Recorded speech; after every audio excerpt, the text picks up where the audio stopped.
Хәерле сәгатьтә, хөрмәтле Сибай кала халкы.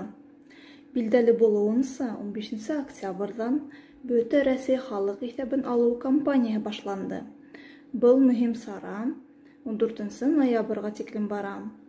Бер ай дәвамында исәп алучылар өйдән өйгә йөреп, кешенең үзе, яшәеше турында мәгълүмат туплаячак.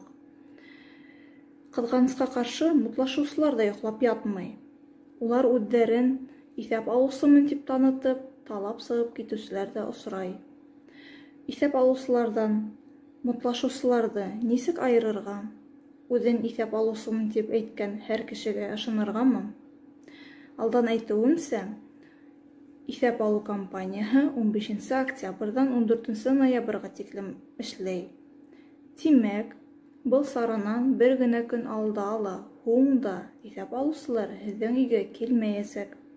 Икенчедән, уларның экипировкалары, атрибуттары бар. Ә иң мөһиме, барыһына ла таныклыктар бирелә. Ләкин был таныклыктар шәхесте асыклаучы документтар менән бергә булган очракта гына гамәлдә булып һанала. Шуның өчен дә исәп алучының таныклыгынан тыш паспортында күрһәтүен һорагыз. Әгәр дә исәп алучының өйгезгә килүен теләмәй икәнсегез, был сагында нимә эшләргә?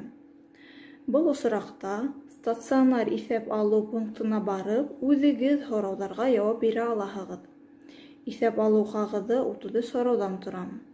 Унда йәште, милләтте, белемде билдәләргә, тағы ла республикала ниндәй социаль программаларҙы тормошҡа ашырыу мөһимлеген билдәләргә мөмкин.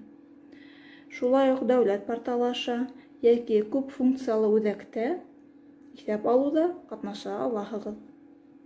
Халыҡ исәбен алыуҙа ҡатнашыу һәр кемебеҙҙең дә гражданлыҡ бурысы. Әүҙемерәк булайыҡ, дуҫтар.